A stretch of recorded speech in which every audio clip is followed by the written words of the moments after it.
नमस्कार दोस्तों, हमारे न्यूज़ यूट्यूब चैनल में एक बार बड़ी खुशखबरी के साथ आप लोगों का हार्दिक स्वागत है। लागू हो सकती है पुरानी पेंशन योजना। केंद्रीय कर्मचारियों को ओपीएस का मिलेगा फायदा। बड़े लेटेस्ट अपडेट। तो दोस्तों, क्या है पुरानी पेंशन व्यवस्था, इसी के बारे में आज आपको पूरी डिटेल के साथ बताएंगे। योजना को बहाल करने के लिए दोस्तों राज्य स्तर पर आंदोलन चल रहे। पिछले कुछ समय से कुछ राज्यों ने इसे दोबारा लागू किया है, लेकिन अभी भी केंद्रीय कर्मचारियों के लिए इसका सफर लंबा दिख रहा है। सूत्रों की माने तो दोस्तों जल्द इस पर सहमति बन सकती है। हाँ दोस्तों, केंद्रीय कर्मचारियों के लिए त्योहारी सीजन में गुड न्यूज़ आई है। आने वाले कुछ दिनों में उन्हें फिर से पुरानी पेंशन योजना का फायदा मिल सकता है।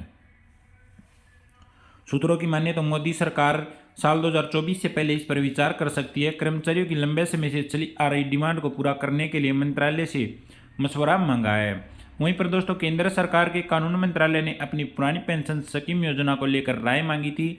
इसमें पूछा गया था कि कौन से डिपार्टमेंट में ओल्ड पेंशन स्कीम लागू की जा सकती है।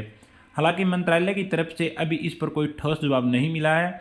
वहीं संसद के वित्तीय सत्र में वित्त राज्य मंत्री भागवत कराड़ ने इस बात से इनकार किया कि सरकार ओल्ड पेंशन स्कीम को लागू करने पर विचार कर रही है। कब लागू हो सकती है पुरानी पेंशन योजना? हाँ दोस्तों, सूत्रों की मानिए तो भले ही केंद्र सरकार अभी ओल्ड पेंशन स्कीम को लेकर कोई ठोस जवाब नहीं दे रही है, लेकिन चुनाव में जिस तरह विपक्ष इस मुद्दे को भुना रहा है, उसे आने वाले दिनों में इसका असर देखने को मिल सकता है। यही वजह है कि दोस्तों केंद्र सरकार उन सरकारी कर्मचारियों को पुरानी पेंशन योजना देने पर विचार कर सकती है जिनकी भर्ती के लिए विज्ञापन 31 दिसंबर 2003 को या उससे पहले जारी किए गए थे। पूर्वोत्तर क्षेत्र विकास मंत्रालय के राज्य मंत्री, प्रधानमंत्री कार्यालय, परमाणु ऊर्जा विभाग और अंतरिक्ष विभाग के राज्य मंत्री डॉक्टर जितेंद्र सिंह के मुताबिक पुरानी पेंशन का मुद्दा बड़ा काफ़ी है।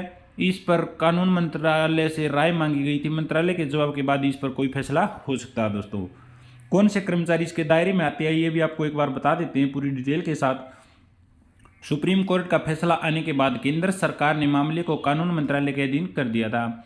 वहीं पर वित्तीय सेवा विभाग, पेंशन और पेंशनभोगी कल्याण विभाग उन कर्मचारियों को एनपीएस के दायरे से बाहर करने के संबंध में उचित निर्णय ले सकता है, जिसकी भर्ती के लिए विज्ञापन 1 जनवरी 2004 को या उससे पहले जारी किया गया था और उन्हें पुरानी पेंशन योजना के तहत कवर कर सकता है।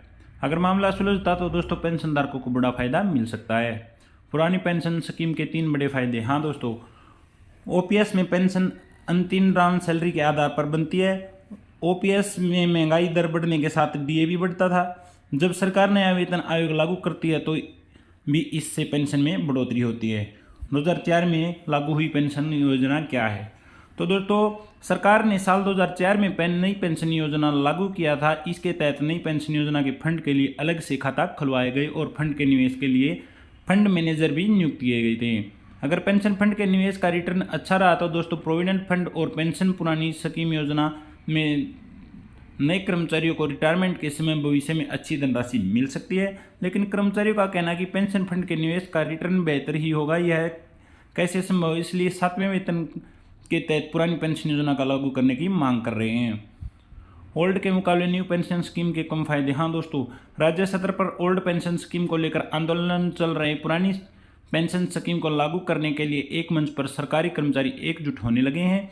आपको बता दें कि विभिन्न विभागों के कर्मचारी संगठनों ने नई रणनीति भी तैयार की है। 2010 के बाद सरकार ने नई पेंशन योजना के तहत कर्मचारियों को नियुक्त किया है। इस योजना में पुरानी स्कीम के मुकाबले कर्मचारियों को बहुत कम फायदे मिलते हैं। इससे उनका भविष्य सुरक्षित नहीं है। सेवानिवृत्त होने के बाद जो पैसा मिलेगा उसका कर सरकार को देना पड़ेगा। तो आज की वीडियो में इतना ही। जय हिंद, जय भारत।